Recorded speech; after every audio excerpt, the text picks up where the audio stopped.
코라스는 그 이후에 컨텐츠라는 책을 내는데요. 그 컨텐츠에 유니버설 모더나이제이션 페이턴트라고 해서 보편적 근대 특허라는 거를 여러 개 프로젝트에 이렇게 특허를 걸어놔요.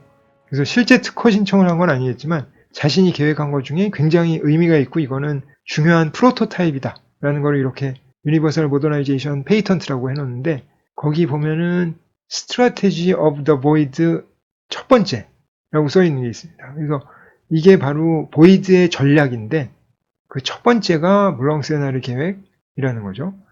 두 번째는 뭐냐? 그거는 프랑스 국립도서관 계획안인데요. 그거는 나중에 저희가 또 자세히 살펴보도록 하겠습니다. 그래서 이 계획안을 보면은 여기 참여자 이름이 나오는데 아까 말씀드린 조경가인 이브 브루니에가 있고요. 그 다음에 벨기에 건축가로 지금 활동을 하고 있는 자비에드 가이터, 그 다음에 마이크 가이어는 제가 잘 모르겠어요. 그래서 이런 사람들이 참여를 했다라고 나오고 이거를 굉장히 중요한 프로젝트로 이렇게 다루고 있습니다. 근데 이렇게 기가 막히고 멋진 아이디어, 정말 의미 있는 프로젝트를 도대체 어떻게 설계를 했을까? 프로젝트도 많이 안 해본 상태의 OMA의 초창기에서 이런 걸 어떻게 생각을 했을까라는 게 상당히 의문점으로 남고 아이디어의 소스에 대해서 상당히 궁금한 점이 많거든요. 근데 그거를 잘 생각을 해보면 저희가 지금까지 다뤘었던 어린 시절과 젊은 시절의 프로젝트하고 다 연관성이 있다라는 거를 찾아낼 수가 있습니다.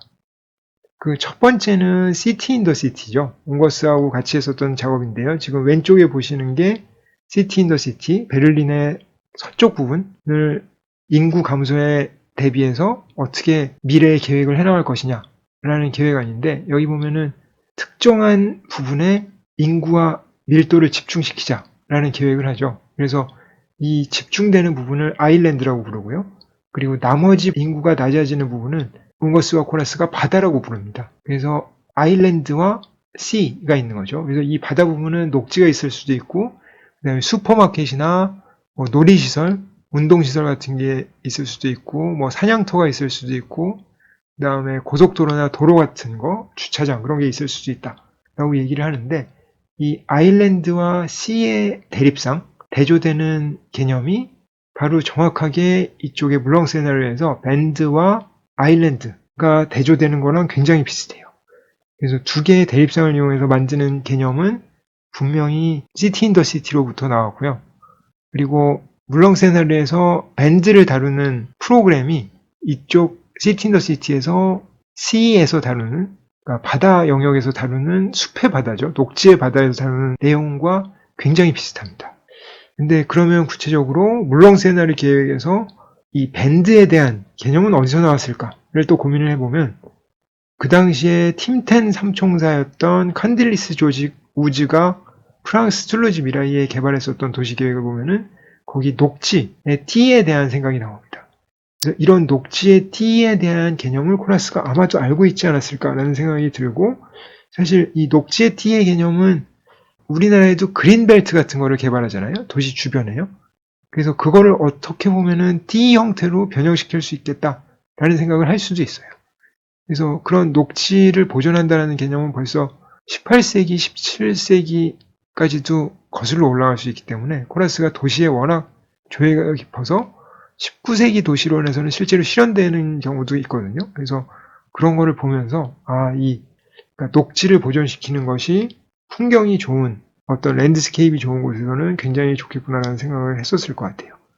그렇다면은 각각의 섬이 자율성이 있는 거는 아일랜드의 자율성은 어디서 가지고 왔느냐라고 하면, 코라스가 1972년에 계획했었던 The City of the Captive Globe라는 프로젝트가 있죠. 이거는 당연히 실현된 건 아니고 뉴욕을 은유적으로 표현한 건데요. 각각의 포디움이 있고 그 얼룩말처럼 생긴 포디움 위에 각각의 자율적인 여러 가지 오브젝트들이 있죠. 그래서 말레비치도 있고 뭐 살바도르 달리의 건축적 만종도 있고 꼬르비제의 빛나는 도시도 있고 칼리가리 박사의 밀실도 있고 뭐 다 있습니다. 근데 이 각각의 블록이 완벽한 자율성을 가지고 있죠. 그래서 이게 뉴욕의 굉장히 중요한 특징이라고 얘기를 하는데요. 이런 성격이 바로 물렁세나르의 아일랜드의 자율성과 다양성에 정확하게 적용된다라고 볼 수가 있는 거죠. 그렇다면 리니어한 밴드에 여러 프로그램이 들어가는 거? 그런 거는 도대체 어디서 왔느냐라고 생각을 해보면은 그런 리니어한 밴드에 대한 또 아이디어는 러시아 아방가르드들이 많이 생각을 했었어요. 그래서 니콜라이 밀류틴, 보통 밀류틴이라고 얘기를 합니다. 그래서 이 사람이 선형도시 계획을 많이 세웠는데 여기 산업단지, 그러니까 공장들이 쭉 있는 존이 있고요. 그 다음에 녹지가 있고 하이웨이가 있어요. 이 하이웨이 주변에 녹지가 있죠. 그리고 이쪽에도 녹지가 살짝 있고 주거단지가 있고 또 공원이 있고 볼가강이 흐릅니다. 그래서 이런 게 쭉 선형적으로 이어진다라는 생각인데요. 바로 이런 생각이 코러스의 각각의 리니어 밴드의 구성을 보면은 상당히 비슷하다라는 걸 알 수가 있습니다. 그리고 이 이외에도 러시아 아방가르드이고 코러스가 정말 존경하고 좋아했었던 레오니도프가 계획한 마그니토골스키 계획안을 보면은 이것도 리니어한 형식으로 돼 있어요. 그래서 이렇게 쭉 숲이 있고 문화시설, 운동시설이 있는 부분이 있고요.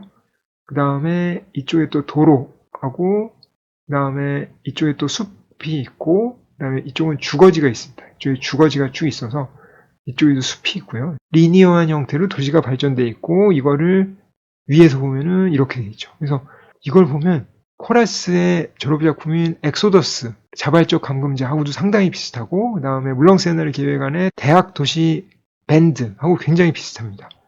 그래서 이런 계획안을 보면은 코러스가 어디서 아이디어를 가지고 왔구나 하는 걸 알 수가 있고요. 조금 전에 언급한 코러스의 졸업작품인 엑소더스 Voluntary Prisoner of Architecture를 보면은 이게 이렇게 보면 너무 거대한 메가 스트럭처라서 약간 위압감이 드는데 위에서 보면 요 각각의 시설들이 있고 하는 이런 배치 방식이 물렁세나르의 대학 부분의 배치와 상당히 비슷하다라는 걸 알 수가 있습니다. 그리고 물렁세나르 계획에서 생각했었던 음과 양, 보이드와 솔리드의 개념은 코러스가 코넬 대학에서 봤었던 콜린 로우의 피겨 앤 그라운드, 그리고 이 방법은 웅거스도 사용을 하죠. 그래서 이런 피겨 앤 그라운드로부터 영향을 받았을 가능성이 상당히 높고요. 이런 종류의 음과 양, 보이드와 솔리드의 대조는 그 이후에 코러스의 프로젝트에 굉장히 많은 영향을 미칩니다. 그래서 물렁세나르 뿐만 아니라 베를린 대사관 계획안에서 이렇게 동선을 솔리드의 매스에서 빼내는 방식으로 계획을 한다든지 프랑스 도서관 계획에서 프로그램이 필요한 볼륨들을 보이드로 빼내는 식으로 계획을 하거나 아니면 Y2K 주택이나 카사다 뮤지카에서 필요한 프로그램들을 보이드식으로 이렇게 빼내는 방식, 그래서 솔리드와 보이드를 대조시키는 방식이 코러스한테 굉장히 중요한 아이디어로 자리를 잡습니다. 저희가 지금까지 보이드와 솔리드, 그리고 밴드와 아일랜드, 어떻게 보면은 음과 양, 이렇게 두 가지로 이루어진 물렁세나르 도시계획에 대해서 자세하게 살펴봤습니다.